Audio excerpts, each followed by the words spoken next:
अस्सलाम वालेकुम and hello everyone, my name is Ahmad Raza and welcome back to my channel. आज की वीडियो में हम क्रिप्टो मार्केट के बारे में डिस्कस करेंगे, बिटकॉइन का एनालिसिस करेंगे, क्योंकि तकरीबन क्रिप्टो की मार्केट पूरी की पूरी बिटकॉइन पर डिपेंड करती है। जिस तरीके से बिटकॉइन मूव कर रहा होता है, ऑलमोस्ट सारे कॉइन बिटकॉइन को फॉलो कर रहे होते हैं। तो बिटकॉइन में कुछ दिनों पहले एक ब्रेकआउट आया था, जिसके बाद मार्केट में बातें हो रही थी कि शायद बिटकॉइन अब पंप करना शुरू करे। तो क्या ये ब्रेकआउट वैलिड है या मार्केट यहाँ से दोबारा डंप कर सकती है या अब पंप ही करेगी? इन सारी चीज़ों को आज की वीडियो में इंशाल्लाह डिस्कस करेंगे। चलते हैं चार्ट की तरफ और आपको मैं क्रिप्टो का एनालिसिस करके बताता हूँ। सो ये मेरे सामने इस वक्त बिटकॉइन का चार्ट ओपन है और हमारा जो तरीकेकार है कि हम सबसे पहले बड़े टाइम फ्रेम पर आते हैं, फिर मल्टीपल टाइम फ्रेम्स को चेक कर रहे होते हैं और वहाँ पर सपोर्ट एंड रेजिस्टेंस को ड्रॉ कर रहे होते हैं। ठीक है, तो सबसे पहले मैं बिटकॉइन में प्रीफर करता हूँ, मैं वीकली टाइम फ्रेम पर जाकर चेक करता हूँ।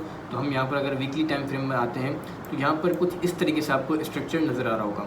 अच्छा, यहाँ पर एक चीज़ है जो पिछले काफ़ी टाइम से बिटकॉइन को फेस करनी पड़ रही है, एक स्ट्रॉन्ग रेजिस्टेंस यहाँ पर फेस करनी पड़ रही है। अगर मैं यहाँ पर आपको ड्रॉ करके बताऊँ, ये वाला जो लेवल है वीकली में, ठीक है, ये वाला जो लेवल है वीकली में तकरीबन 31,000 के करीब का जो लेवल है वो बिटकॉइन को काफ़ी टाइम से फेस करना पड़ रहा है। तकरीबन अगर मैं देखूं तो जून 2022 से, ठीक है, पहले ये सपोर्ट थी स्ट्रॉन्ग, उसके बाद जब इसने ब्रेक डाउन दिया तो उसके बाद से इसको फेस करनी पड़ रही है, उसको ये ब्रेक आउट नहीं कर पा रहा ऊपर की तरफ वीकली टाइम फ्रेम में। ठीक है, अब ब्रेकआउट कहाँ पर आया था? अगर मैं डेली टाइम फ्रेम पर आता हूँ, ये वाला हमने लेवल एक ड्रॉ कर लिया वीकली टाइम फ्रेम पर, स्ट्रॉन्ग रेजिस्टेंस। ठीक है, अब आता हूँ मैं डेली टाइम फ्रेम पर।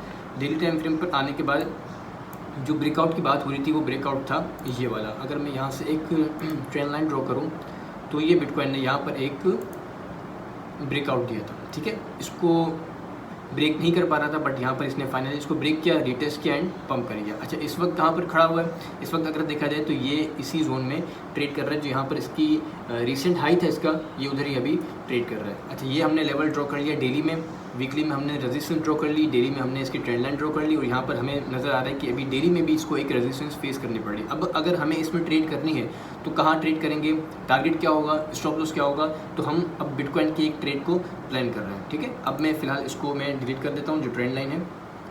अब हमें ये वाला टारगेट लेना है क्योंकि ये इसकी एक वीकली रेजिस्टेंस है।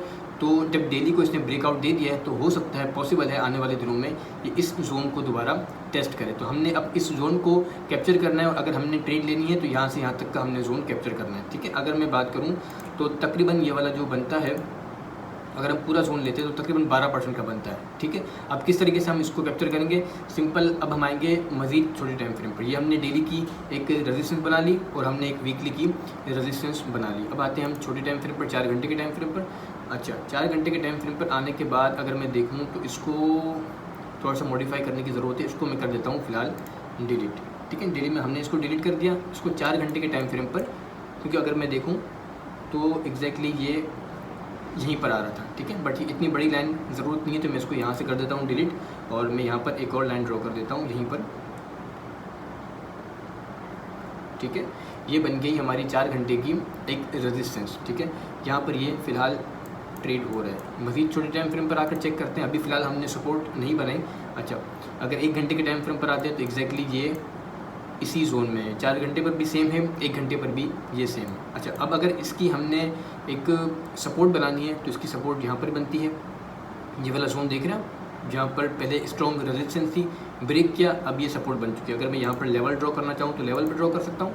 ठीक है, ये लेवल देख रहे हैं एग्जैक्टली, पहले इसको ब्रेक नहीं कर पा रहा था, बार बार रिजेक्शन मिली, जब ब्रेकआउट दिया, रिटेस्ट किया, दोबारा इस जोन को टच किया एंड फिर ये अब इस वक्त यहाँ पर ट्रेड हो रहा है। ये हमने 1 घंटे के टाइम फ्रेम पर यहाँ पर इसकी एक सपोर्ट ड्रॉ कर ली है। ठीक है, ये हमारी रेजिस्टेंस बन गई, ये हमारी सपोर्ट बन गई, सिंपल।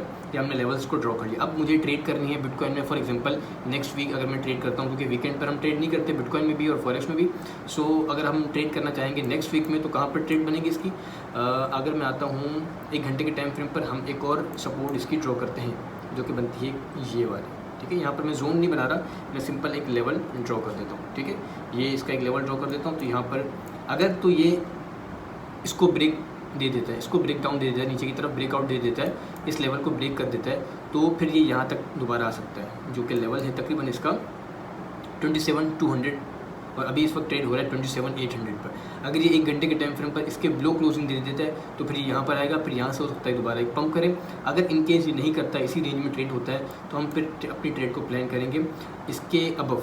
ठीक है, इसके अबव हम प्लान करेंगे कि इसके ऊपर अगर 28,100 के ऊपर अगर इसने क्लोजिंग दे दी 1 घंटे के टाइम फ्रेम पर या तो 30 मिनट के time frame, exactly same level है। 30 मिनट के टाइम फ्रेम पर भी अगर देखूँ तो ठीक है, सेम लेवल है। नीचे की तरफ भी अगर देखा जाए तो सेम लेवल है, उसी सपोर्ट से ये बार बार बाउंस हो रहा है। ठीक है, मैं कोशिश करता हूँ कि मैं 1 घंटे के टाइम फ्रेम पर काम करूँ। सो आप अपने हिसाब से काम कीजिएगा।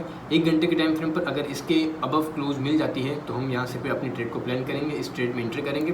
टारगेट मेरा पहला होगा ये वाला, जो कि तकरीबन बनता है 28,558, मतलब आप राउंड फिगर रख लीजिएगा।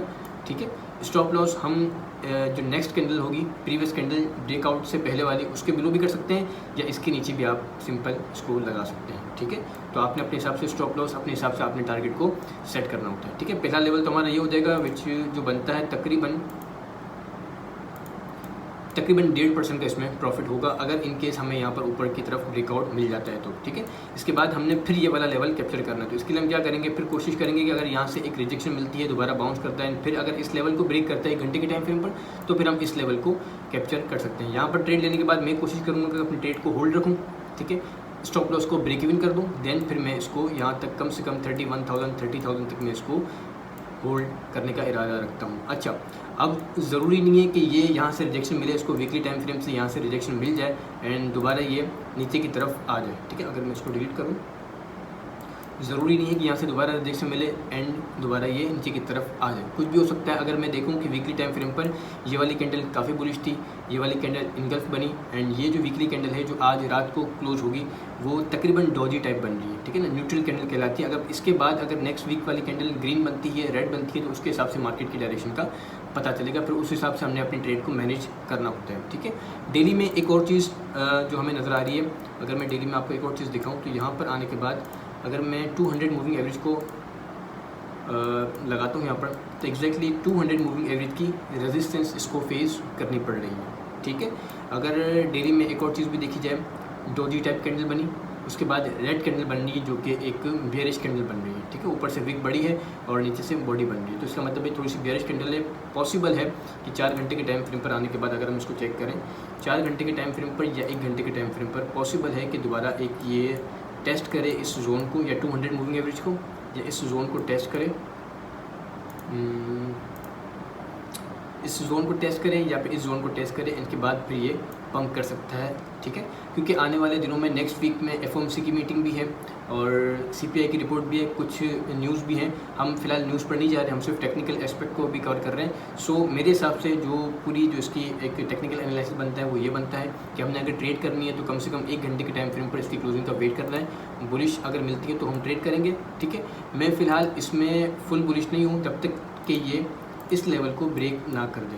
ठीक है, जब तक अच्छा ये देखा जाए तो वीकली टाइम फ्रेम पर भी इसको 200 मूविंग एवरेज की रेजिस्टेंस फेस करनी पड़ रही है, और वैसे भी ये एक स्ट्रॉन्ग लेवल है। अगर तो ये इसको ब्रेक कर देता है और इसके ऊपर हमें वीकली क्लोज मिल जाती है तो फिर बिटकॉइन के हम मजीद पंप के चांसेस देख सकते हैं कि फिर जो नेक्स्ट लेवल बनते हैं 39,000, 40,000, 45,000, इस तरीके से फिर ये लेवल टू लेवल पंप करता रहेगा। इन केस अगर ये यहाँ से रिजेक्शन मिलती है इसको तो फिर ये दोबारा नीचे की तरफ आ सकता है। ये सारी चीज़ें एजुकेशन पर्पज़ के हवाले से, ये सिर्फ टेक्निकल एनालिसिस है, ये प्रेडिक्शन नहीं है। हो सकता है कि जो हमने प्लान किया है वो बिल्कुल गलत हो जाए, मार्केट कुछ का कुछ कर दे। ठीक है ना, ये सिर्फ हमारा एक एनालिसिस है, आपने पूरा इस पर डिपेंड नहीं करना, अपनी रिसर्च लाजमी करनी है, देन उसके बाद आपने इसको अपनी ट्रेड में हिस्सा बनाना है, अपनी ट्रेड का हिस्सा बनाना है। ठीक है, सो बस फ़िलहाल तो बिटकॉइन का यही था। हमने ये करना है कि मैं कोशिश करूँगा कि यहाँ पर एक अलर्ट लगा देता हूँ। ठीक है, आप भी अलर्ट लगाना चाहें तो यहाँ पर एक अलर्ट लगा दें, क्योंकि बिटकॉइन जिस तरीके से मूव करेगा तकरीबन सारे अल्ट कॉइन उस तरीके से मूव कर रहे होते हैं। बिटकॉइन में अगर पंप आया, बिटकॉइन में अगर ब्रेकआउट आया, तो आप मुख्तलिफ अल्ट कॉइन में देखेंगे कि वहाँ पर भी छोटे टाइम फ्रेम पर, जिस टाइम फ्रेम पर यहाँ पर ब्रेकआउट होता है तो उस टाइम फ्रेम पर वहाँ पर भी ब्रेकआउट आएगा, तो वहाँ पर भी हम अच्छा प्रॉफिट गेन कर सकते हैं आने वाले वीक में। ठीक है, फिलहाल ये इस रेंज में ट्रेड हो रहा है और ये काफ़ी स्ट्रॉन्ग रेंज बन गई है 1 घंटे के टाइम फ्रेम पर। सो अब देखना है कि किस तरफ ये ब्रेकआउट देता है, नीचे की तरफ या तो ऊपर की तरफ। ठीक है, सो होपफुली आपको बिटकॉइन का एनालिसिस पसंद आया होगा। मिलते हैं किसी नेक्स्ट वीडियो में, तब तक के लिए इजाज़त दीजिएगा। अल्लाह हाफिज़।